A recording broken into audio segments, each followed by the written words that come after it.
Hello student, good evening. I am Yogesh Chandra Shukla, your biology faculty. Start करते हैं आज class. मेरी आवाज आ रही है आप लोगों को? आप लोग सुन पा रहे हैं मुझे? हेलो एवरीवन, कोई है?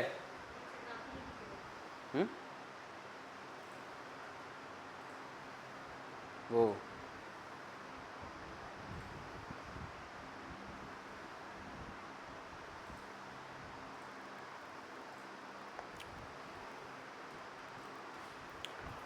ओके, आवाज आ रही है?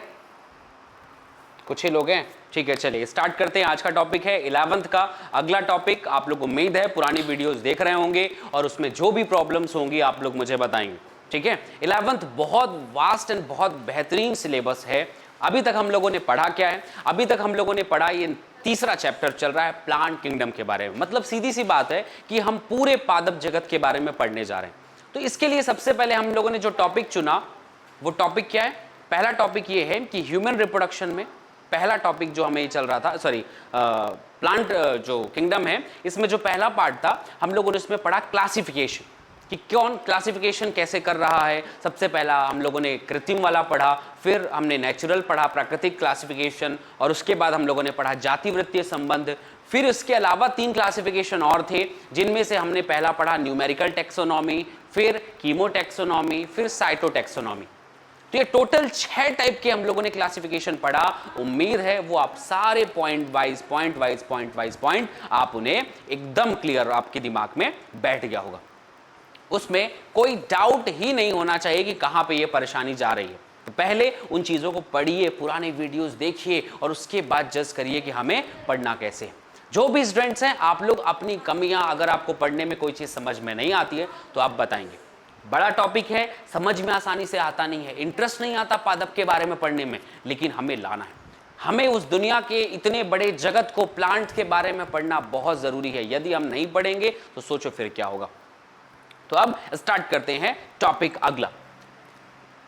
मैंने बताया ना लास्ट क्लास में हमने क्या पढ़ा था, तो प्लांट किंगडम के बारे में पूरा हमने पढ़ा था कि प्लांट किंगडम में पहले कौन कौन सा क्लासिफिकेशन था। फिर लास्ट पॉइंट हम लोगों ने थोड़ा सा एल्गी पढ़ा था। एक बार मैं रिवीजन करा देता हूं एल्गी के बारे में कि एल्गी होता क्या है। एल्गी मींस शैवाल। शैवाल पौधों का सबसे छोटा वाला भाई। 5 भाई होते हैं ये लोग, इसका सबसे छोटा भाई जो है वो शैवाल है, जिसे हम एल्गी कहते हैं। इसकी सबसे बड़ी क्वालिटी है कि इनके पास जाइलम फ्लोएम नहीं पाया जाएगा। छोटे जीव है। 2-3 क्वालिटी समझ में आ रही ना। पहला, जड़ तना पत्ती जैसा कुछ नहीं रहेगा। तो जिनके पास जड़ तना पत्ती जैसा विभेदित भाग नहीं रहता ना, उनके पास में क्या होता है, उनके पास में होगा सिर्फ और सिर्फ कुछ चीजें। जैसे क्या रहेगा उनके पास में? उनके पास रहेगा सिर्फ एक थैलस। मैंने बताया था थैलस मींस क्या होता है। थैलस मींस ना जड़ है, ना तना है, ना पत्ती है, कुछ है तो बस थैलस।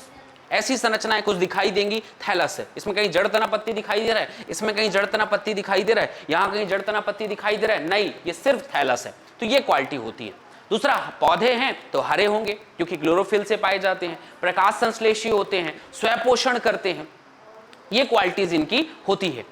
उसी तरह सरल थैलॉइड, मैंने आपको बताया थैलॉइड का मतलब कि इनके पास में जो थैलस है वो बस इनके पास जड़ तना पत्ती वगैरह नहीं पाया जाएगा। इसके बाद स्वपोषी, जलीय वगैरह वगैरह, ये सब हम लोगों ने पढ़ा था। कुछ लोग मतलब सहजीवी तौर पर भी रहते हैं, कुछ लोग लाइकेन के साथ, और कुछ बड़े जीव जंतुओं के साथ में भी ये सहजीवी तौर पर रह सकते हैं। तो ये भी एक क्वालिटी होती है इनकी। इसके अलावा हम लोगों ने उसका फिर एग्जाम्पल देखा कि आकृति अलग अलग रह सकती है। डायरेक्टली सवाल पूछा जाएगा, बताओ कॉलोनिकल कौन सी है, तो डायग्राम देख के तुरंत बता देना भाई कि इसमें से जो वॉलवॉक्स है वो कॉलोनी बना के रखा है, क्लैमाइडोमोनास है जो वो कॉलोनी बना के रखा हुआ है, ठीक है। और फिलामेंटस मतलब तंतु रूपी कौन है, तो ये एग्जांपल में डायरेक्टली दिख रहा है। जो स्पायरोगायरा है, यूलोथ्रिक्स है, ये होते हैं हमेशा, क्या होते हैं हमेशा, ये मतलब तंतुमय, बड़े लंबे लंबे ऐसा प्रेजेंट रहेगा, थ्रेड लाइक स्ट्रक्चर लंबा रहता है। फिर एक और खास बात आती है कि कुछ ऐसे भी सवाल हैं जो बहुत बड़े रहते हैं। एग्जाम्पल, बड़े सवाल जिनकी बात हम करते हैं तो वो होते हैं केल्प। तो आपसे पूछ दिया जाए केल्प क्या होता है, तो याद रखना भाई, केल्प जो है सबसे बड़े जो जीव जंतु होते हैं इसके, उनको अपन केल्प कहते हैं। बस इतना हमने लास्ट क्लास में फंगस की तारीफ में 2-3 शब्द पढ़े थे। क्लियर है कहानी यहां तक? अब हम इसके आगे बात करेंगे, आगे हम समझेंगे कि ये कर क्या रहा है। बायोलॉजी का अगला पार्ट याद रखिएगा बच्चे, जितना आप स्टेप बाय स्टेप आप इन्हें पढ़ते रहेंगे, ये आपके दिमाग में बैठता जाएगा। और यदि आपने इसे छोड़ा, बोरिंग समझा या इस पे ध्यान नहीं दिया, तो समझ लो भाई ये तो फिर खत्म ही हो जाएगा, फिर उसके बाद फिर समझ में भी नहीं आने वाला और ना ये क्लियर होगा। क्योंकि टॉपिक कैसा भी हो आप लोग नहीं छोड़ सकते इसे। बॉटनी का पार्ट है लेकिन आप इसे छोड़ नहीं सकते, क्योंकि ये टॉपिक देखो, मैं बहुत सारे इंटरेस्टिंग चैप्टर भी हैं, ये भी बहुत इंटरेस्टिंग है, बट आप इसे छोड़ नहीं सकते। कारण है कि नीट में इसके ऊपर बहुत अच्छा क्वेश्चन आते हैं, 11th में इसका अच्छा वेटेज है, और बायोलॉजी से जुड़े हुए लगभग सारी चीजों को समझने के लिए आपको इन चैप्टर के बारे में पढ़ना ही पड़ेगा।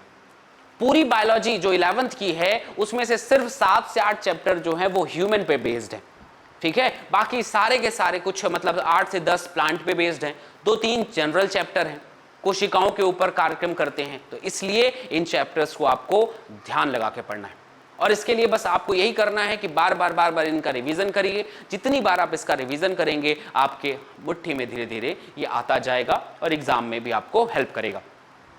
चलिए भाई अगले आते हैं, अगले पॉइंट में आते हैं कि शैवाल के पास में और क्या क्या क्वालिटीज हैं। अभी तक जो हमने पढ़ा उसकी आकृति, आकार, उसका रहन सहन, उसमें क्या क्या पाया जाता है, बस हमने इतना पढ़ा। अब अगला पार्ट आता है रिप्रोडक्शन। मैंने बताया ना, छोटे छोटे जीव जंतुओं का रिप्रोडक्शन मुख्य काम होता है। ये अपने आप को डेवलप करते कैसे हैं, बड़ी विविधताएं, बड़ी कहानियां होती हैं इनके डेवलपमेंट में, उन डेवलपमेंट को हमें समझना है। एग्जाम्पल के तौर पर मान लीजिए सबसे पहला, हर प्रकार में 3 प्रकार के जनक होते हैं। एक कायिक, हाँ कल क्लास थी ना, मैंने लिंक सेंड किया था, आप लोगों में से कोई ज्वाइन नहीं किया, मैंने अपडेट भी किया, देखो आप लोगों से कल क्लास हुई थी, है ना। Very good evening. आप लोग बहुत लेट आ रहे, टाइम से नहीं आ रहे हो भाई, है ना। जितने भी स्टूडेंट हैं आप लोग टाइम से नहीं आ रहे हो, पढ़ने में मन नहीं लग रहा है आजकल, लगता है। Good evening. चलिए स्टार्ट करते हैं अगला पार्ट। तो अब हम इसके बारे में समझ रहे हैं कि जनन 3 प्रकार के होते हैं। तो पहला ही चार्ट बना लो एक तो, कि एक अलैंगिक जनन, एक लैंगिक जनन और एक कायिक जनन, 3 प्रकार के जनन होते हैं। तो हमें कायिक की जब बात करनी, तो कायिक में ना बहुत कुछ नहीं रहता, सामान है। ये VHC पर हो रही है, विक्रम हैप क्लासेस का जो ऑथेंटिक ऐप है, उस एप्लीकेशन पे ये क्लास हो रही है, ठीक है। आप लोग ये कोशिश करें कि टाइम टू टाइम, देखो 5 बजे आना है, डेली ज्वाइन करोगे। लाइव का अपना एक मतलब है, लाइव का अपना एक मतलब है, उसके बाद आप रिकॉर्डिंग देख लोगे वो तो अलग बात है, लेकिन ज्वाइन तो करो। खैर, तो इसमें सबसे पहला पार्ट कायिक जनन, ठीक है। अलैंगिक जनन और लैंगिक जनन करते हैं, तीनों जनन करते हैं, सही बात है। कायिक जनन का कोई लोड ही नहीं है इस दुनिया में, सिर्फ याद रखना या तो विखंडन, सब में लगभग अभी जितना भी पढ़े हो सब में विखंडन द्वारा ही होता है। तो कायिक जनन विखंडन के द्वारा हो गया, एक पार्ट टूटा, फिर वो 1 से 2 बना, 2 से 4 बना, 4 से 8 बना, वगैरह वगैरह, ठीक है। अपने आप यहाँ पर ये बनते जाते हैं। ये फ्रेगमेंटेशन आप देख रहे हो, ये जंतु है 2 भाग में बटा, 2 से ऐसा जितने भाग में टूटेगा उतने भाग में ये पहला पार्ट यहाँ तक, पहला विभाग इस तरह से काम करेगा। ये एक ने 2 बनाया और 2 फिर आगे जाके बनाते रहेंगे। तो ये जो है फ्रेगमेंटेशन, विखंडन जिसे हम कहते हैं। दूसरा, अब ये जितने भी खंड है आगे जाकर थैलस बना लेंगे। सबसे ज्यादा बच्चे ना इस थैलस में कंफ्यूज होते हैं, एनसीईआरटी की लाइन में बार बार ये थैलस थैलस लिख देता है। एक्चुअली थैलस मतलब इनकी बॉडी संरचना, शारीरिक संरचना को इनको थैलस कहा जाता है। जैसे हम अगर कोई कहा जाएगा कि वो आम बना लिया तो आम का पेड़ बनाएगा, तो शैवाल में थैलस बनेगा, क्योंकि वो पेड़ तो बन नहीं सकता, साग तो बन नहीं सकता, झाड़ी तो बनेगा नहीं, तो बनेगा क्या, पौधा बनेगा नहीं, तो बनेगा क्या, थैलस बनेगा। तो इनकी संरचना को थैलस कहा जाता है। उम्मीद है एकदम बहुत क्लियर समझ में आ रहा होगा। अगली पॉइंट पे, तो ये कहानी हो गई कि कायिक जनन वाली बात, पहले इसको पकड़ो, समझो और फेंक दो, दोबारा पढ़ने की जरूरत नहीं है, याद हो गया ये। अब आते हैं अगला जनन, अलैंगिक जनन। सीधी सी बात है, अलैंगिक जनन यहां पर अभी भी बीजाणु साथ इसका नहीं छोड़ेंगे, जिसे हम बीजाणु मतलब स्पोर कहते हैं। स्पोर मतलब क्या होता है, मैंने बताया ना, अगर कोई बॉडी है, इसके शरीर के अंदर बहुत छोटी छोटी संरचना बना लिए हैं, ये संरचना एक जगह से दूसरी जगह पर जाएंगी और नए जीवों का निर्माण कर लेंगे। ये बीजाणु है, ठीक है। स्पोर कहा जाता है, जो उड़ के इधर से उधर जा सकता है, उसे हम स्पोर कहते हैं अत्यधिक संख्या में। तो अलैंगिक जनन हमेशा बीजाणुओं के द्वारा होगा। अब चूंकि इनका बीजाणु गतिशील होता है, इनके पास फ्लैजिला पाया जाता है, देख रहे हो ना, ये फ्लैजिला पाया जाएगा, इस वजह से इन बीजाणुओं को जूस्पोर कह दिए। ये भी कहानी हो गई। तो ये जो पॉइंट लिखा हुआ बहुत आसान है कि अलैंगिक जनन किसके द्वारा, बीजाणु के द्वारा। कौन से बीजाणु, चलनशील बीजाणु, इसलिए चलायमान बीजाणु नाम रख दिया जूस्पोर। अब ये जूस पोर चल क्यों रहा है? तो अभी तक ये बात आपको एकदम क्लियर हो जानी चाहिए कि अगर बीजाणु को चलना है तो इन्हें कशाभ यानी फ्लैजिला होना चाहिए, मस्ट है, मांगता ही मांगता है। अगर यहां पर फ्लैजिला नहीं रहेगा तो गतिशीलता नहीं आएगी। तो इसके पास में फ्लैजिला होता है, ये चलायमान होते हैं। अब क्या किया, इसके बाद ये जहां पर गिरेगा वो अंकुरण करेगा, अंकुरण मतलब जर्मिनेशन करेगा, नया पौधा बना लिया। बहुत आसान है इनका रिप्रोडक्शन, एकदम क्लियर। तो ये बीजाणु है, बीजाणु की तारीफ में 2-3 शब्द कह देना कि हाँ भाई ये थोड़ा सा चलायमान है, फ्लैजिला पाया जाता है वगैरह वगैरह, और इसके बाद ये आगे जाके अंकुरण करेगा, नए पौधे बना लेगा, नया शैवाल बना लेगा। ये भी आगे जाकर अंकुरण करेगा, नया थैलस बना लेगा, ये भी नया थैलस या नया पौधे बना लेगा। अब तीसरा पार्ट आता है अलैंगिक के बाद लैंगिक। ये जूस स्पोर इसमें भी क्लैमाइडोमोनास में देखो, ये जितने स्पोर आगे जाकर गिरे हैं इनके पास में लेकिन फ्लैजिला थोड़ा थोड़ा ही पाया जाता है। ठीक है, ये भी कहानी हो गई। अगले पार्ट में पहुंचते हैं। अब आता है मस्ट इंपॉर्टेंट, जिसे हम कहते हैं लैंगिक जनन। यह बात तो आपके दिमाग में एकदम क्रिस्टल क्लियर होनी चाहिए कि लैंगिक जनन अगर कहा है मतलब यहां पर मिलन होगा। बिल्कुल एकदम क्लियर होना चाहिए कि मिलन जरूरी है, यहां पर दो कोशिकाओं का आपस में युग्मन होगा, एक दूसरे से मिल जाएंगे, तभी हम उसे लैंगिक जनन कह रहे हैं। तो यहां पर लैंगिक जनन किसके द्वारा होगा? तो युग्मक के द्वारा होगा। तो ये युग्मक अलग अलग आकृति के हो सकते हैं। हो सकता है समयुग्मक हो, हम एग्जांपल देखें किसका, दोनों की आकृति समान है, हम इसे आइसोगैमी या इंग्लिश में हिंदी में कहते हैं हम इसे समयुग्मक। ये बात हो गई। इसके अलावा इसे हम कहते हैं एनाइसोगेमी, मतलब हम इसे कहा जाता है असमयुग्मक। असमयुग्मक, इसमें और इसमें अंतर क्या है? युग्मक और असमयुग्मक में अंतर यह है कि ये दोनों समान है और इनकी आकृति अलग अलग है, लेकिन जो शेप, जिनकी आकार है वो समान है। तो इनका मतलब छोटा बड़ा अलग अलग है लेकिन दिखते एक जैसे रहना। ये इसका छोटा भाई लग रहा है, ऐसा लग रहा है, ये बड़ा भाई है, छोटा भाई है। तो इस तरीके से ये एनाइसोगैमी होता है, एक बड़ी आकृति वाला और एक छोटी आकृति वाला। जो बड़ी आकृति वाला होगा वो हमेशा फीमेल रहेगा, जो छोटी आकृति वाला रहता है वो मेल रहता है। युग्मक हमेशा नर में छोटे होते और मादा में हमेशा बड़े होते, चाहे कोई युग्मक भी हो। तो यहां पर भी वैसा ही है। तीसरा वाला पार्ट होता है उगैमी, और इसे हम कहते हैं विषम युग्मक। हम इसे क्या कहते हैं? विषम युग्मक। अब असम और विषम ये दो अलग शब्द हैं। असम मतलब आकार हो सकता है समान, लेकिन इनकी जो मतलब आकार मतलब शेप वही है, जैसा इसका वैसा, एक छोटा एप्पल बड़ा एप्पल, दोनों एक जैसे दिख रहे हैं, लेकिन एक बड़ा और एक क्या है, छोटा है, दिख लेकिन एक जैसा ही रहा है। तो ये भी वैसा ही है, दो फ्लैजिला, इसके पास भी दो फ्लैजिला, बट इनके आकार में कुछ ज्यादा अंतर है, इसलिए हम इसे असम युग्मक कहते हैं। असमान है, एक बड़ा है और एक क्या है, छोटा है। जबकि उगैमी की हम बात करें, मतलब विषम युग्मक की हम बात करें, तो इन दोनों की आकृति में अंतर रहेगा। ये देखो, ये गोल गोल दिखाई दे रहा है बिना फ्लैजिला के, और ये स्पर्म ऐसा दिखाई दे रहा है। तो इस तरीके से जो लैंगिक जनन है उनका जो युग्मन है दो कोशिकाओं का, वो 3 प्रकार से निर्भर करता है। हो सकता है वो कोशिकाएं समान हो सकता है वो कोशिकाएं आकृति में बड़ी और छोटी हो सकता है वो कोशिकाएं दोनों डिफरेंट शेप साइज के हों।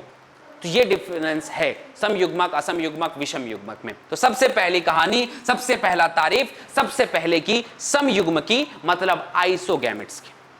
आइसोगैमस इसे कहा जाता है, समयुग्मक। ये अब शब्द थ्योरी छोड़ लो, पहले डायग्राम समझ लो तो सब कुछ समझ में आ गया। ये युग्मक कशाभिक युक्त, फ्लैजिला युक्त है, दोनों में दिख रहा है, ये पहली बात, फ्लैजिला युक्त है, माप में समान, मापा अगर इन्हें जाएगा तो एकदम आकृति समान है। अगर ये डायग्राम में समझ गए तो ये लिखा हुआ एकदम मजा आ जाएगा। आकृति एकदम समान रहेगी, जैसे यूलोथ्रिक्स, जैसे यूलोथ्रिक्स। तो यूलोथ्रिक्स के पास में फ्लैजिला पाया जाता है। एक और दो समान आकृति के हैं, उनकी आकृति भी समान है, बट उनके पास में फ्लैजिला नहीं पाया जाता है, तो फ्लैजिला विहीन लेकिन समान माप के हैं, तो स्पाइरोगाइरा, मतलब स्पाइरोगाइरा। तो ये बात समझ में आ गई कि आइसोगैमस है, ठीक है, फ्लैजिलेटेड है और यूलोथिक्स है, तो IUF, ठीक है, ये हो गई बात। और यहां पर हो गया नॉन फ्लैजिलेटेड, ठीक है, नॉन फ्लैजिलेटेड स्पाइरोगाइरा। तो अपने हिसाब से अपना जो भी ट्रिक बने बनाओ और ये बात को याद रखना, ठीक है। समयुग्मक मतलब समान युग्मक है, तो उसमें ये दोनों की आकृति समान है, माप समान है। उसमें भी 2 प्रकार हो सकता है, एक हो सकता है कि फ्लैजिला के साथ वाला हो, एक फ्लैजिला के साथ वाला ना हो। जो फ्लैजिला के साथ है वो चलायमान होगा और जो फ्लैजिला के बिना है वो अचलायमान होगा, वो गतिशील नहीं होगा। तो इस हिसाब से हम उसे यूलोथ्रिक्स और स्पायरोगायरा दो एग्जाम्पल हैं शैवाल के जो हमें पढ़ना है। उम्मीद है ये बात हमारे दिमाग में एकदम क्रिस्टल क्लियर होगी। यस या नो, क्लियर है बेटा या नहीं, बोलो थोड़ा सा। आइसोगेमी समझ में है, विथ एग्जाम्पल समझ में आ रहा है कि नहीं आ रहा है? ठीक है, तो ये बात आपको ध्यान पे रखनी है कि सबसे पहला पार्ट है कि यूलोथ्रिक्स जिसके पास में फ्लैजिला पाया जाता है, और दूसरा स्पायरोगायरा जिसके पास में फ्लैजिला नहीं पाया जाता है। ये कहानी हो गई। उम्मीद है आप लोगों को बहुत क्लियर समझ में आ रहा होगा। तो ये ऊपर वाली कहानी खत्म। दूसरे डायग्राम को नजर से देखो, एकदम ध्यान से देखो। असम युग्मक means an isogamous. So what is an isogamous? An isogamous मतलब है कि आमाप जो है वो हो सकता है अलग अलग हो। आकार जो इनका दिखने वाला है बाहरी तौर पर वो समान है, बट इनका साइज अलग अलग है। ठीक है, हम इसके बारे में बात करेंगे। विभिन्न माप वाले दो युग्मक संलयन होते हैं, माप इनका अलग अलग है। इनका एग्जाम्पल आता है यूडोराइना की कुछ स्पीसीज। यूडोराइना ये है असम युग्मक एन आइसोगैमस। एग्जाम्पल मस्ट है, एग्जाम्पल तो याद करना पड़ेगा, बिना एग्जाम्पल की कहानी बनेगी नहीं। तो आपको ये याद रखना पड़ेगा, समयुग्मी का आइसोगैमस, यूलोथ्रिक्स और स्पायरोगायरा। आप ऐसे भी टिक कर सकते हो, IUS। ठीक है, IUS इंडियन और यूएस ऐसा कर लेना, ये ट्रिक बन गया। इसके बाद असम युग्मक का क्या आ जाएगा? तो ए ट्रिक AU बना लेना। AU समझ में आ रहा है? तो हे यू मींस मतलब हो गया यहां पर A means an isogamous and U means यूरोडिलिना, जिसे हम कहते हैं यूरो या यूडोराइना। ओके, ये भी बात हमारी एकदम क्लियर हो गई। अब तीसरा पार्ट, डायग्राम से ही आधी कहानी मैंने आपको समझा दी है, बस आपको सिर्फ उसे थोड़ा सा एग्जांपल बस समझना है। विषम युग्मक मतलब लैंगिक जनन में एक बड़े अचल मादा युग्मक से एक छोटा चलायमान नर युग्मक संलयित होता है। तो सीधी सी बात इसमें है कि इन दोनों में से इसके पास में तो फ्लैजिला है नहीं, तो जिसके पास फ्लैजिला नहीं तो वो गतिशीलता कैसे प्रदर्शित करेगा, वो गति कैसे करेगा? और जिसके पास फ्लैजिला है वो गति करेगा। तो स्पर्म छोटा है, बस इसके पास में फ्लैजिला है, ये गति करके एग तक पहुंचेगा, गति करके एग तक पहुंचेगा, और एग तक पहुंचने के बाद उनमें फिर निषेचन होगा, और इस प्रकार का निषेचन विषम युग्मक ऊगैमी कहलाता है। उम्मीद है दिमाग में बैठ रही होगी ये बात।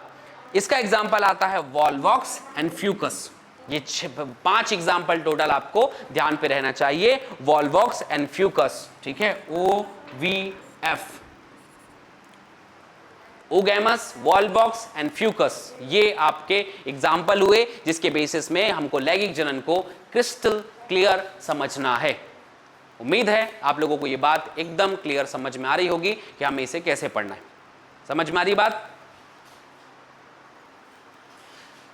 ट्रिक की क्लास होगी, एक्चुअली थोड़ा सा आगे पीछे हो गया था तो इसलिए हमने लगातार क्लास लगा दी। मैंने कहा इन दोनों चैप्टर पे हम लोग क्वेश्चन और ट्रिक दोनों की हम लोग बात करेंगे, है ना।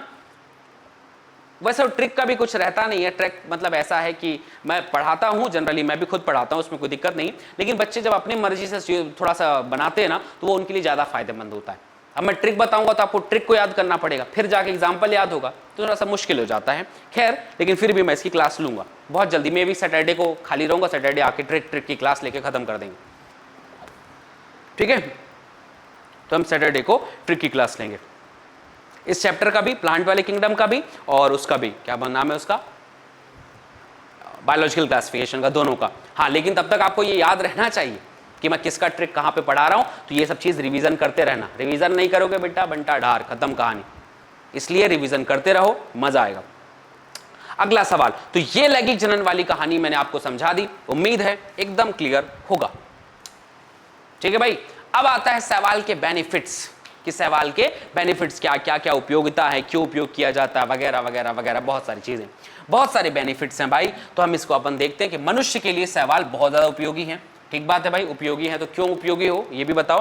तो इसका सबसे पहली बात यह है कि सवाल दुनिया के सबसे अच्छे टाइप के प्रोड्यूसर है। प्रोड्यूसर मतलब उत्पादक।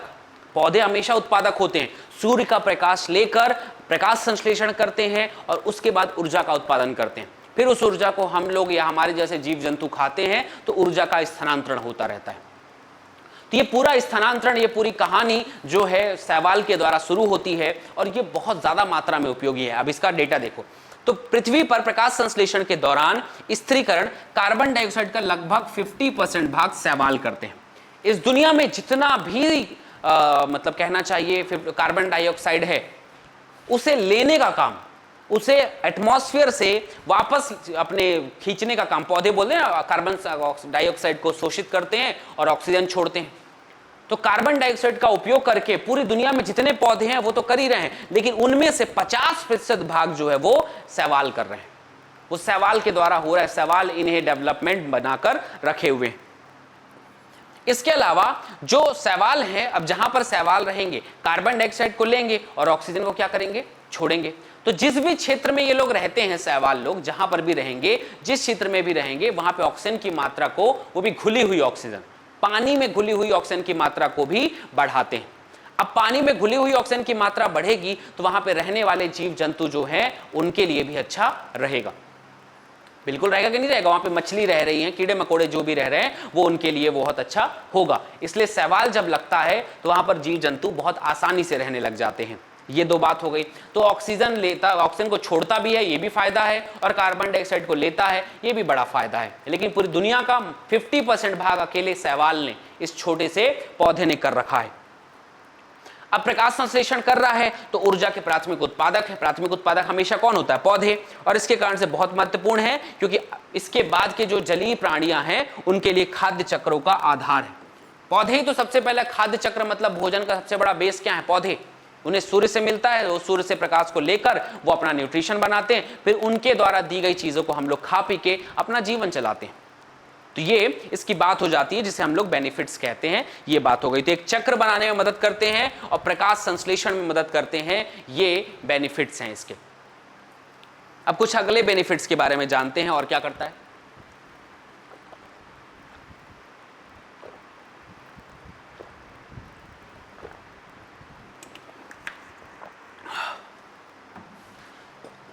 अगले बेनिफिट्स जैसे 2-3 और एग्जांपल आते हैं इसमें। तो इनमें से पोरफायरा, लैमिनेरिन एंड सारगासम, ठीक है, पोरफायरा, लैमिनेरिन एंड सारगासम 3 एग्जांपल है। आप इसको ट्रिक बना सकते हैं, PLS, ठीक है, PLS अपने हिसाब से देख लेना, पोरफायरा, लैमिनेरिन, सारगासम, ठीक है। बहुत सी स्पीसीज जो है वो 70% स्पीसीज भोजन के तौर पर उपयोग की जाती है, मतलब इसे डायरेक्टली लोग खा भी लेते हैं। आपसे पूछा जाए कि इनमें से कौन सी ऐसी प्रजाति जिसे खाया जा सकता है, तो आप कहेंगे हमेशा पोरफायरा, लैमिनेरिन एंड सारगासम। ये 3 प्रजातियां ऐसी हैं जिन्हें खाया जा सकता है। अब आप नहीं खाते अलग बात है, लेकिन बहुत सारे लोग खा सकते हैं। इसके अलावा कुछ समुद्री शैवाल होते हैं, जनरली लाल शैवाल, भूरे और लाल शैवाल अलग अलग रहते हैं। अब भूरे और लाल शैवाल जो हैं वो जनरली कुछ केमिकल्स मिलता है उनसे, उनको पीस के रगड़ के उनसे कुछ केमिकल मिलता है। एक का नाम है कैराग्रीन जो लाल शैवाल से मिलता है, और एक का नाम है एल्जिन जो ब्राउन एल्गी से मिलता है, भूरा शैवाल से मिलता है। इसका व्यावसायिक उपयोग है। ये दोनों जेली बनाने में, आइसक्रीम बनाने में, इन सब चीज़ों में उपयोगिता में इसका बहुत ज़्यादा उपयोगी है। तो ये एक इंपॉर्टेंट बात हो गई कि लाल शैवाल और भूरे शैवाल से जो केमिकल्स मिलते हैं उनका क्या उपयोग है। तो ये कौन कौन से शैवाल, कैराग्रीन और एल्जिन, ये भी शैवाल से ही मिलते हैं, कैराग्रीन और एल्जिन। कैराग्रीन लाल शैवाल से और एल्जिन ब्राउन एल्गी से इस तरह से मिलते हैं, ठीक है। अगला कहानी। इसके अलावा एक 2 और नाम है, जिलेडियम और ग्रेसिलेरिया। जेलेडियम एंड ग्रेसिलेरिया, ये 2 पार्ट कुछ स्पेशल केमिकल रिलीज करते हैं। एक केमिकल मिलता है अगार। आपने बहुत सुना होगा, अगार एक समुद्री जीव है, शैवाल है, जेलेडियम और ग्रेसिलेरिया। इसे सुखाकर पीस देते हैं तो एक पाउडर जैसा संरचना बनता है, इसे हम अगार अगार कहते हैं। इसका बायोलॉजी में बहुत उपयोग है। इस प्लेट में जो बैक्टीरिया होते हैं, माइक्रोब्स हैं, उनको ग्रो करने में बहुत ज़्यादा हेल्प मिलती है। तो इन्हें ग्रोथ करने के लिए इनकी ज़रूरत पड़ती है। तो ग्रेसिलेरिया और जेलेडियम जो है अगार उत्पन्न करवाते हैं, और ये अगार सूक्ष्म जीवों के संवर्धन में, मतलब बैक्टीरिया को ग्रोथ करने के लिए, इसके अलावा आइसक्रीम बनाना, जेली बनाना आदि में भी इसका बहुत बड़ा महत्व है, ठीक है। तो ये देख रहे हो यहाँ पर अगार का प्रोड्यूस, ऐसी एक प्लेट बनाते हैं और इस प्लेट में फिर अगार भर देते हैं, उसके बाद वहां पर बैक्टीरिया आसानी से ग्रोथ करने लग जाता है, ठीक है। इसी तरह इस प्रकार की कुछ जेलीज बनाने में, आइसक्रीम बनाने में, इसके लिए भी इनका उपयोग किया जा सकता है। तो कौन कौन है, हमने शुरू से पढ़ा कि 3 भोजन के तौर पर उपयोग होने वाले, जिसका नाम पोरफायरा, लैमिनेरियम, सारगासम था। इसके अलावा जो जेलेडियम और ग्रेसिलेरिया था, जेलेडियम और ग्रेसिलेरिया, वो अगार उत्पन्न करते हैं। कई बार नीट में या उससे जुड़े हुए एग्जामिनेशन में यह बात सवाल आया है कि अगार प्राप्त करने के लिए हमें कौन से पौधों का उपयोग करना पड़ता है। तो अगार प्राप्त करने के लिए हम जिन पौधों का उपयोग करते हैं उनका नाम है जेलिडियम और ग्रेसिलेरिया। ध्यान रखना है, दिमाग में ये बात एकदम घर करके रहनी चाहिए, दिमाग में ये बैठ जाना चाहिए कि भाई हमें ये पॉइंट पता होना चाहिए। ये हो गई भाई। अब आइसक्रीम की बात हो गई भाई, तो आइसक्रीम बनाने वाले आइसक्रीम अगर आपको पसंद है, जेलीज आपको पसंद है, तो आपको फिर इनको याद रखना पड़ेगा। और अगर बायोलॉजी पसंद है तो याद रखना कि अगली बार बैक्टीरिया ग्रो करवाना है तो ये प्लेट बनानी बहुत जरूरी होती है। 12th के बाद आप जितने भी प्रकार के एक्सपेरिमेंट करेंगे, इन माइक्रोब्स पे गजब का एक्सपेरिमेंट होता है। तो इन बैक्टीरिया को ग्रो करवाने के लिए इन्हीं प्लेट का उपयोग किया जाता है। इन्हीं प्लेट को कई बार ऐसे हवा में बैक्टीरिया है कि नहीं है देखने के लिए, तो हम लोग क्या करते हैं, एक ऐसा प्लेट लेते हैं, हवा में 2 मिनट ऐसा खोल दिए और फिर बंद करके जाकर एक प्लेट में भर दिए इंक्यूबेटर में। 15-20 दिन बाद देखते हैं तो वहां पे बैक्टीरिया ग्रो हो जाता है उस अगार में। तो इससे क्या पता चलता है कि इस हवा में बैक्टीरिया है। फिर ऐसे ही अलग अलग जगह को पहचानने के लिए, जैसे मान लीजिए अगर आप कॉलेज में रह रहे हैं तो कॉलेज के बाथरूम में ज़्यादा बैक्टीरिया है, कि कैंटीन में ज़्यादा बैक्टीरिया है, कि ऑफिस में ज़्यादा बैक्टीरिया है, कि ग्राउंड में ज़्यादा बैक्टीरिया है, कि आपकी क्लास में ज़्यादा बैक्टीरिया है, तो हर जगह अगार की प्लेट को ऐसे लेकर जाओ, ऐसा ओपन कर दो और उसके बाद जिसमें ज़्यादा बैक्टीरिया ग्रो होगा उससे पता चल जाएगा कि ज़्यादा हार्मफुल प्लेसेस कौन है। ठीक है, जैसे मैंने किया था तो मेरे कैंटीन में सबसे ज़्यादा, मतलब बाथरूम से भी ज़्यादा बैक्टीरिया कैंटीन में घूम रहे थे, और उस कैंटीन में हम लोग दबा दबा के खाना खाते थे, मतलब बैक्टीरिया था, मतलब हार्मफुल है। तो साइंस का उपयोग हम यहां पर ऐसा कर सकते हैं और इसी अगार का उपयोग जेलिडियम में भी करते हैं। 12th में एक आध 2 टेक्निक है, उसके लिए भी अगार का अच्छा उपयोग होता है, हम पढ़ेंगे इसके बारे में डिटेल में। तो इस तरह से हमको इनके बेनिफिट्स हमें पता होना चाहिए। उम्मीद है आपको एकदम क्लियर समझ में आया होगा। अगले कुछ उपयोग और भी हैं। पोषण के तौर पर हम और उपयोग करते हैं, जैसे क्लोरेला और स्पायरुलिना। ये दोनों सवाल तो एकदम मतलब अभी की डेट में ना इतनी ज्यादा मात्रा में बिक रहे हैं, पूछो मत। आजकल हजारों कंपनियां आ गई हैं जो न्यूट्रलाइज माध्यम से या कह सकते हैं न्यूट्रल हर्ब के थ्रू ऐसा कुछ मेडिसिन देती हैं और बोलती हैं कि आप बहुत जल्दी पतले हो जाएंगे, ठीक है, आप स्वस्थ रहेंगे, आपको ये उल्टा सीधा खाने की जरूरत नहीं, टैबलेट खा के आपको न्यूट्रिशन मिलेगा। ठीक है, तो ये लोग करने लग गए। हाँ, कुछ फायदा भी है, कुछ नुकसान भी है, लेकिन उसका तो लोग उसको देने लग गए। तो लोग देते क्या है, तो वो लोग देते हैं क्लोरेला और स्पायरुलिना। कई बार कुछ कंपनियां आती हैं, आप लोग को बोलती हैं कि हर्बल प्रोडक्ट से इसे खाइए, आप दुबले हो जाएंगे, आप स्वस्थ रहेंगे वगैरह वगैरह। कई बार मुझे भी लोग समझाने की कोशिश करते हैं, तो मैं बोला भाई क्या है टैबलेट में, तो लोग समझाने की कोशिश करते हैं हमने समंदर की गहराइयों से एक विशेष प्रकार का न्यूट्रिशन लेकर आए। बोला क्या था भाई, तो उसको पढ़ के देखा तो पता चला क्लोरेला था। बोला अच्छा क्लोरेला डाले और मैं से इतनी बड़ी बड़ी बातें, मैं डायरेक्टली क्लोरेला नहीं खा लूंगा। इसलिए अगर आप बायोलॉजी के स्टूडेंट है तो कोई आपको बेवकूफ नहीं बना पाएगा। आपको पता होना चाहिए कि आजकल ये जो हर्बल प्रोडक्ट जो बनते हैं वो इसमें क्लोरेला या ज्यादा स्पायरुलिना रहता है। स्पायरू बी, स्पायरू सी, ऐसे करके बहुत सारी टैबलेट्स आती हैं जो दुबले होने के लिए, शरीर को स्वस्थ रखने के लिए दी जाती हैं, लेकिन अच्छे तरीके से उपयोग किया जाए तो आपके लिए वो बहुत अच्छा रहेगा भी। तो क्लोरेला और स्पायरुलिना जो है वो बहुत अच्छे प्रकार के एक कोशिकीय शैवाल हैं। इनमें प्रचुर मात्रा में प्रोटीन होता है, प्रचुर मात्रा में प्रोटीन होता है, और अगर डायरेक्टली आप प्रोटीन की मात्रा लेंगे तो आपके शरीर का जो फैट है वो धीरे धीरे कम होता जाएगा और आप दुबले हो जाएंगे। तो प्रोटीन जो है वो प्रचुर मात्रा में होता है। अब इसमें पढ़ा जाए अगर यहां पर, तो इसका उपयोग कौन करता है।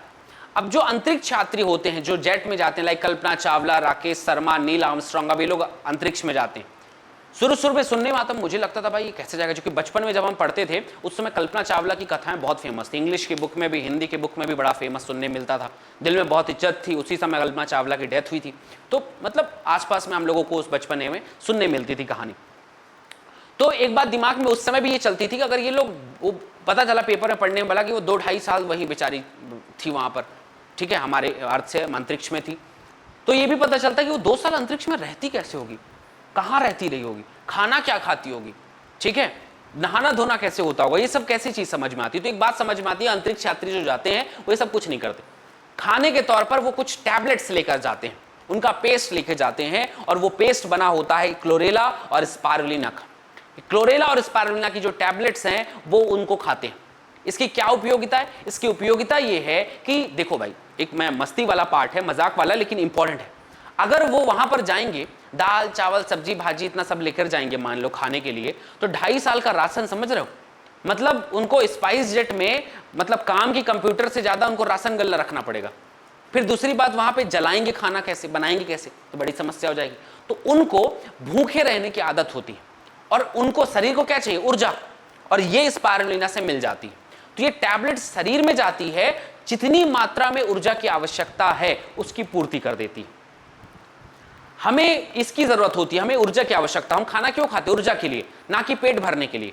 इन लोगों का पेट नहीं भरता होगा, लेकिन इन लोगों को जो न्यूट्रिशन है, ऊर्जा की मात्रा, वो भरपूर मिलते रहती है। दैट्स वाई 2-2.5 साल तक वो वहां पर जिंदा रह लेते हैं। समझ में आ रही मेरी बात? और अगर स्पारुलिना खाते तो इसका एक और फायदा है कि इसको खाने से बहुत ज्यादा जो फेसेस हैं, मल है, वो नहीं बनता। तो मल को निकालने का भी कोई टेंशन नहीं है। नहीं तो पता चला उनके साथ वहां पे एक टैंक लेकर जाना पड़ता जिसमें वो सिर्फ मल को रखते, फेसेस को रखते, मल मूत्र वगैरह भर के रखते। तो ये भी एक बड़ा समस्या हो जाता भाई कि अंतरिक्ष में गए और वहां पे एक टंकी फोड़ के आ गए और उसमें पूरा पता चलो मल ही मल, यूरिन मूत्र वगैरह भरा हुआ है, तो ये भी समस्या हो जाएगी। तो इसलिए इन सारी समस्याओं को सॉल्व करने के लिए जो नासा में या जो इसरो के जो लोग होते हैं, उन लोगों को ट्रेनिंग दी जाती है कि वो साल भर खाना वगैरह कुछ नहीं खाते, सिर्फ स्पारुलिना की टैबलेट्स खाते। ये टैबलेट्स को, ये पेस्ट को खाने से इनको क्या होता है कि जो फालतू हम लोगों का आदत हो गया पेट भरने की, हम लोगों को अपने न्यूट्रिशन से मतलब नहीं है, हमें बस मतलब है हमारा पेट भरना चाहिए, या कुछ भी खा लो, हम कुछ भी बस खाते हैं, अपन न्यूट्रिशन से मतलब नहीं, तो हम पेट भरने के लिए खाते हैं। लेकिन ये लोग जो हैं अपने शरीर की ऊर्जा पूर्ति के लिए प्रोटीन को खा सकते हैं। इनके एक छोटी सी टैबलेट से शरीर में ऊर्जा प्राप्त होती रहती है। ये कहानी है अंतरिक्ष यात्रियों की, ध्यान पे रखिएगा। अगर आप लोगों में से कोई एस्ट्रोनॉट साइंटिस्ट जो है वो अगर ऐसा बन गया तो फिर सोचो क्या मजा आएगा। ठीक है, तो उन लोगों को इसी बात की ट्रेनिंग दी जाती है भाई कि आप लोग ज्यादा कुछ खाओ नहीं, छोटी छोटी चीजों खा के ऊर्जा प्राप्त कर सकते हो। और उनके लिए क्या जरूरी होता है? स्पारुलिना, क्लोरेला। आज के डेट में बहुत सारे लोग ऐसी टैबलेट्स बना के उपयोग होते हैं। ये बना हुआ देख लो, क्लोरेला का पाउडर, स्पारुलिना का पाउडर, स्पारुलिना की टैबलेट्स, फिर इनको ऐसे टैबलेट में बना देते हैं, पाउडर बना के टैबलेट, और फिर इस टैबलेट को आप खाओ, आपको मिलेगी ऊर्जा। समझ आई मेरी बात? तो एल्गी का यह भी उपयोग है।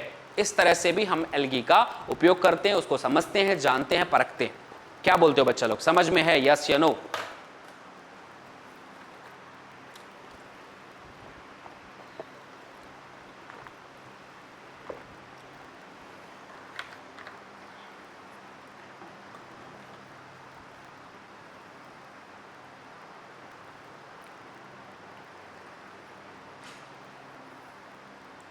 समझ गए? बहुत बढ़िया बात। चलो चलो चलो, अच्छी बात है। अब हम इसके आगे पढ़ने जा रहे हैं कि आगे क्या कहानी है, आगे कौन कौन सा पार्ट लिखा हुआ है, हम उसके बारे में अब पढ़ेंगे। अगला जो पार्ट है रिप्रोडक्शन के बाद, अब हम पढ़ने जा रहे हैं इसका क्लासिफिकेशन, कि एल्गी के कितने कितने पार्ट हैं, उनमें क्या क्या चीज हो सकती है। तो एल्गी के जो हम क्लासिफिकेशन करते हैं वो 3 प्रकार से हैं। क्लोरोफाइसी, ये भी हिंदी में भी यही नाम है इसका, क्लोरोफाइसी। इसे ग्रीन एल्गी मतलब हरा शैवाल कहते हैं। ये है फियोफाइसी, ब्राउन एल्गी कहा जाता है। डायग्राम ही देखो, डायग्राम पे डिपेंड, ये हरा है, ये ब्राउन ब्राउन दिखाई दे रहा है। और सबसे नीचे वाला पास रोडोफाइसी मींस रेड एल्गी, ये रेड एल्गी है। ये क्लासिफिकेशन हमको अभी समझना है। तो टाइप ऑफ एल्गी में हम ये 3 टाइप को पढ़ते हैं, ये इसके डायग्राम भी लिखे हुए हैं। अब सबसे पहले जब हम किसी टॉपिक को पढ़ने जा रहे हैं तो हम उसका कुछ बेसिक पार्ट को पढ़ लेते हैं, उनकी कहानियों को, छोटे छोटे पार्ट को पढ़ लेते हैं कि उसमें हमें क्या क्या पढ़ना चाहिए, क्या क्या बातें हमें उसमें पता होनी चाहिए, हम उसके बारे में जानते हैं। ठीक है, तो ये उसका डायग्राम है, ये पूरा एक पूरा फ्लो चार्ट है। अगर इतना हम पढ़ लेंगे ना तो इसका अंदर वाले पार्ट को पढ़ने में थोड़ी सी आसानी होगी। हमें इसमें पढ़ना क्या है? सबसे पहले पढ़ना है कि क्लोरोफाइसी का सामान्य नाम क्या है? हरा शैवाल है। ठीक बात है। उसी तरह फियोफाइसी का क्या नाम है? भूरा शैवाल है। रोडोफाइसी का नाम क्या है? लाल शैवाल। तो क्लोरोफाइसी, सी से ग्रीन समझ, क्लोरो ग्रीन समझ में आ गया। रोडोफाइसी रेड से रेड, ये हो गया। और फियो से भूरा, बस याद रखना, फियोफाइसी हो गया भूरा शैवाल। अब ये हरा है तो हरा क्यों है, ये भूरा है तो भूरा क्यों है, और लाल है तो लाल क्यों है? पिगमेंट पे डिपेंड करता है। तो पिगमेंट का भी बहुत आसान है, इसके पास chlorophyll A and chlorophyll B, हरित लवक ए और हरित लवक B, chlorophyll A and chlorophyll B पाया जाएगा। लाइन से बस याद रखना, chlorophyll A B, chlorophyll A C, chlorophyll A D, कहानी खत्म। Chlorophyll A B, A C, A D, A common है, बी सी डी 3 डाल देना, ये हो गया इनका रंग का कारण। इसके पास में और ए बी बस पाया जाएगा। इनके पास क्लोरोफिल ए और सी और एक और केमिकल जिसका नाम है फ्यूकोजेंथिन, ये इनके भूरे रंग के होने का कारण है। फ्यूकोजेंथिन इन्हें कहा जाता है, ये कारण है। इसके अलावा इनके पास में फाइकोइरिथ्रिन एक केमिकल है, एक वर्णक है जो इन्हें लाल रंग देता है। तो इस तरह से हम लोगों को क्लोरोफिल हरे शैवाल, भूरे शैवाल और लाल शैवाल के लाल, भूरा और हरा होने का कारण पता चल जाता है। तो उम्मीद है बहुत क्लियर समझ में आ गया होगा। Chlorophyll A B, A C, A d और उसके बाद फ्यूकोजेंथिन और फाइकोइरिथ्रिन। फाइकोइरिथ्रिन की वजह से लाल शैवाल लाल दिखाई देता है, फ्यूकोजेंथिन की वजह से भूरा दिखाई देता है और क्लोरोफिल ए एंड बी की वजह से वो हरा दिखाई देता है। ये हमारा कॉन्सेप्ट है, अपने दिमाग में बैठा के रखिएगा। ओके, अगला चीज प्रमुख वर्णक के बारे में हम लोगों ने पढ़ लिया। तो A B, A C, A D, उसमें कुछ नहीं है, फ्यूकोजेंथिन और फाइकोइरिथ्रिन। 3 बार बोलो, एकदम याद हो जाएगा। इसके अलावा इन सब में कुछ संचित भोजन भी बनता है। प्रकाश संश्लेषण तो करेंगे ही, तो कुछ भोजन का स्टोर भी करते हैं। वो जो भोजन का स्टोर करेंगे वो क्या हो सकता है? तो सामान्यतः जो हरे शैवाल हैं वो स्टार्च बनाते हैं। स्टार्च आप लोग जानते हैं, कार्बोहाइड्रेट है, स्टार्च को रखते हैं। इसके अलावा इनके पास में मैनिटॉल और लैमिनारिन, ये 2 केमिकल है, मैनिटॉल और लैमिनारिन, ये नाम इनके पास में स्टोर रहता है। ये भी याद रखिएगा कि जो फियोफाइसी है मैनिटॉल और लैमिनारिन रहता है। और जो रोडोफाइसी है उनके पास जो केमिकल स्टोर रहता है उसका नाम है फ्लोरिडियन स्टार्च।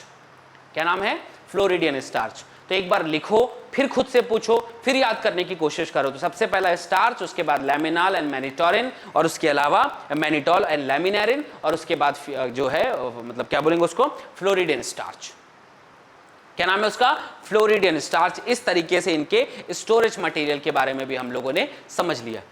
इनकी जो कोशिका भित्ति है वो किससे बनी रहती है? ये सेल्लोज से बनी होती है, ये सेल्लोज प्लस एल्जिन की बनी रहती है और ये सेल्लोज की बनी रहती है। तो कोशिका भित्ति के ऊपर में भी सवाल हो गया, सेल्लोज, सेल्लोज और एल्जिन और सेल्लोज। इसके अलावा इन सबके पास में फ्लैजिला भी उपस्थित हो सकता है। फ्लैजिला मतलब कशाब भी उपस्थित होता है। कशाब कैसा उपस्थित रहेगा? तो ये जो कशाब है उनका कैसा है? 2 to 8 समान और शीर्ष। 2 to 8 मतलब 2 बीच में मेन वाले पार्ट और 8 उसके आजू बाजू जो रहते हैं वो 2 to 8 अरेंजमेंट कहा जाता है उसे। ये अरेंजमेंट हो गया। इसके अलावा 2 असमान और पार्श्वी, सिर्फ 2 ही रहेंगे, एक सामने और एक पीछे। पार्श्वी अलग अलग आकृति में रहेंगे, असमान रहेंगे, मतलब एक की आकृति बड़ी और एक की आकृति छोटी रहेगी। अब इसके पास में जो अनुपस्थित है, इसके पास 2 से लेकर 8 तक फ्लैजिला हो सकता है। इसके पास में 2 से लेकर 8 तक हो सकता है। इसके पास सिर्फ 2 ही फ्लैजिला रहेंगे और इसके पास फ्लैजिला अनुपस्थित रहेगा। तो ये भी बात हो गई कि 2 से 8 फ्लैजिला सबके सब समान हो सकता है, 2 ही हो, और हो सकता है 2 से लेकर 4 हो, 4 हो सकता है, 8 भी हो सकते हैं। ये समान है, टॉप पे रहता है और इसके पास सिर्फ 2 रहेगा, असमान रहेंगे, और इसके पास में अनुपस्थित मतलब एब्सेंट ही रहता है। अगली कहानी आती है इनका आवास कैसा है, भाई ये किस जगह पे रहना पसंद करते हैं, ये भी बहुत पूछा जाता है। तो ये रहना चाहते हैं मतलब स्वच्छ जल में, लवण जल में, खारा जल में, हर जगह रह लेंगे, ये भी कहानी हो गई। ये भी वही है, बहुत कम खारे जल में, लवणीय जल में हर जगह रह सकते हैं, ये भी लगभग हर जगह रह सकता है, उसमें कोई बात नहीं है, लेकिन हम थोड़ा थोड़ा बात हम लोग पढ़ेंगे इसके बारे में डिटेल में। तो ये हो गया इसका पूरा चार्ट, ये इसकी पूरी कहानी। उम्मीद है आपके दिमाग में एकदम क्रिस्टल क्लियर होगा कि हमें क्या क्या चीज़ पढ़नी है। तो हमें सबसे पहला इनका हरा, भूरा और लाल होने का ख्याल रखना है। इसके अलावा इनके पास कौन कौन से रंजक हैं उसके बारे में जानना है, कौन कौन सा भोजन स्टोरेज रहता है उसके बारे में जानना है, और उसके अलावा कौन कौन सी प्रकार की कोशिका भित्ति बनी होती है ये जानना है। फ्लैजिला की संख्या कितनी होती है याद रखना है। तो रोडोफाइसी के पास में बिल्कुल भी फ्लैजिला उपस्थित नहीं होता, और जबकि हम अगर फियोफाइसी की बात करें तो 2 फ्लैजिला रहेगा, और अगर हम यहाँ पर क्लोरोफाइसी की बात करें तो 2 से 8 फ्लैजिला हो सकते हैं। ठीक है, क्या कहते हो भाई, एकदम समझ में है?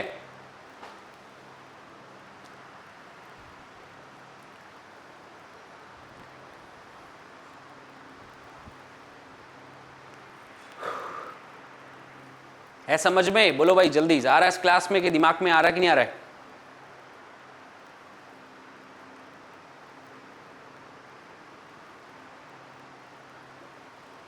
क्लियर है? बहुत अच्छी बात है। चलो हम आगे बात करते हैं। इसके बाद क्या आता है, अब एक एक करके सबके बारे में समझने की कोशिश करते हैं। हालांकि उसी से जुड़ा हुआ रहेगा, लेकिन थोड़ी थोड़ी बातें रिप्रोडक्शन और उसकी आकृति के बारे में हम थोड़ा सा और डिटेल में करेंगे। बाकी आधा ज्यादा चीज वैसे ही है, पूरा पूरा पूरा पूरा वैसा का वैसा ही है, कुछ भी अलग से नहीं। तो सीधी सी बात है, क्लोरोफाइसी को हम क्या कहते हैं? हरा शैवाल कहते हैं।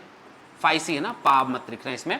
फाइसी को हरा शैवाल कहते हैं, बता चुका हूं, इसलिए कहा ना वो चार्ट पढ़ लो, आधा कहानी खत्म। इसके पास में एक कोशिका रहेगा, कॉलोनी भी हो सकता है, तंतुमय भी हो सकता है। ये भी एक इंपॉर्टेंट बात है भाई कि सब टाइप का हो सकता है, एक कोशिकीय हो सकता है, बहुकोशिकीय और कॉलोनी बना ले, हो सकता है तंतुमय भी हो सकता है, ये भी बात।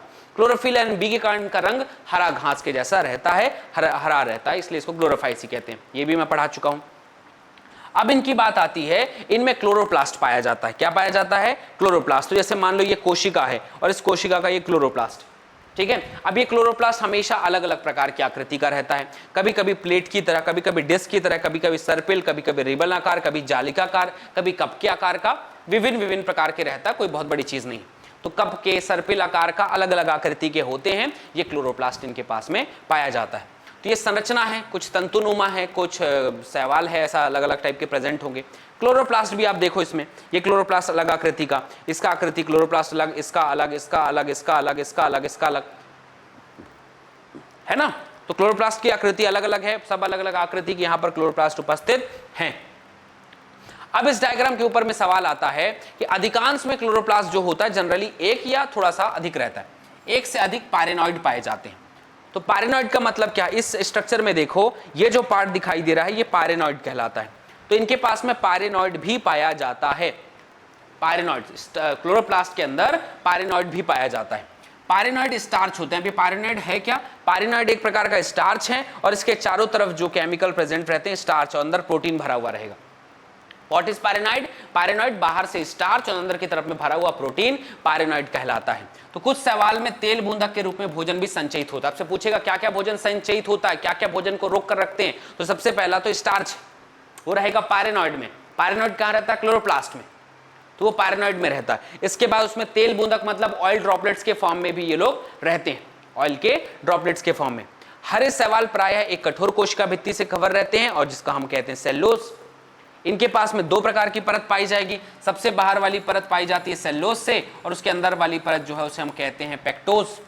सेल्यूलोज और पेक्टोज या पेक्टिन्स, ये दो केमिकल हैं। अब इस पूरे डायग्राम में आपको ज्यादा कुछ नहीं जानना है, बस ये जानना है बाहर की परत, अंदर की परत, और ये जो है पारेनॉइड जिसको हम कहते हैं।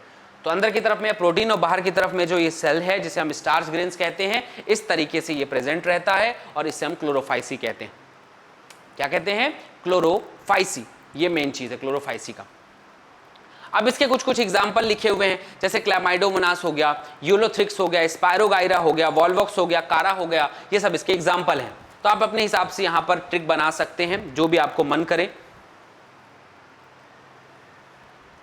ठीक है। जो भी आप लोग को बनाना पड़े यहां पर बना लीजिए।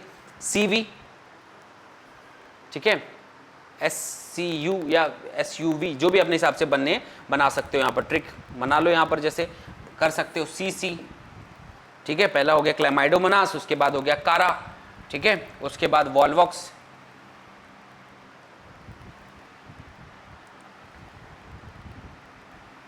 क्या क्या बचा? क्लैमाइडोमोनास एंड कारा, ठीक है, और वॉल्वॉक्स, यूलोथ्रिक्स, SUV या SVU, जो भी अपने हिसाब से ट्रिक बना लो। CC SUV है ना। तो क्लैमाइडोमोनास हो गया, यूलोथ्रिक्स हो गया, स्पायरोगाइरा हो गया, वॉल्वॉक्स हो गया, एनकारा हो गया, ये सब के सब हरा शैवाल का एग्जाम्पल है।